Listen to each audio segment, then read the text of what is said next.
We've had grass plugs installed in our grass for about 2 weeks now, and they seem to have taken root. And so this video is going to be about how we installed those grass plugs, and what the plan is in the future we're going to check in on these grass plugs depending on growth rates, maybe once a year, maybe a little more often if it sprouts pretty quickly. All right, so let's get started. So over on the left, I've got my plug puller that I'll use to pull out the existing grass. And on the right, I've got 3 trays of Zoysia grass, which each one has 18, and they come in, here's these little plugs that they come in. And so basically I'll be pulling out the little squares that match this side using the plug puller, and then I'll just be plugging this in.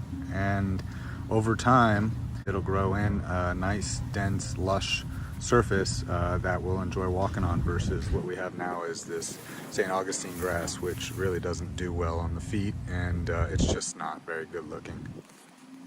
When they come out of the tray, the plugs can grow together with the bottom roots.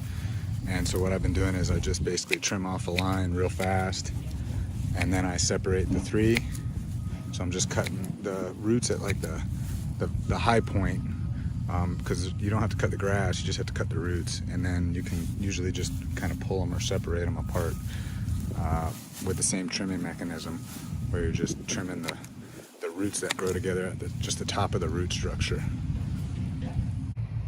After I separated each one, I went ahead and laid them out in a staggered pattern with proximity of, say, like 3 feet. I'm not looking for a high density here just because I'm patient and I know it'll eventually grow in, and I don't want to make it harder than it has to be, because sometimes pulling plugs can be difficult, and with these sitting out like this, I don't want them to dry out, so I don't want to spend all day on it. I just want to spend, you know, maybe an hour hopefully.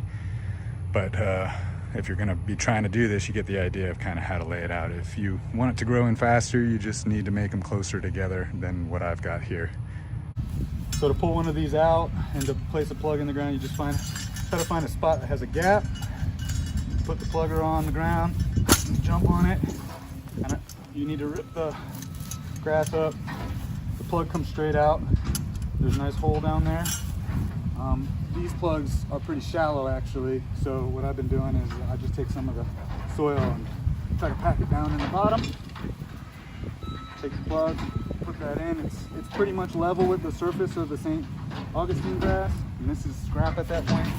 And then you just want to pack down the soil around it so that it makes contact. And I will go in and water this in. At the end, I'll water them all in, just stand over top of each one and then pack it down. And then after it gets watered in, it's good to go. All right, so for each one of the plugs, we pulled out St. Augustine grass and put the plug in. And we've stomped on the surrounding soil to make sure it's contacting each one of the plugs. And the last thing we're gonna do is we're just gonna walk around and hit each one with a hose to make sure it's watered in. We've got a lot of rain in the past couple of days, so the soil is nice and moist. And the only thing left to do after this is grab a cold one, sit down, and just to watch the grass grow.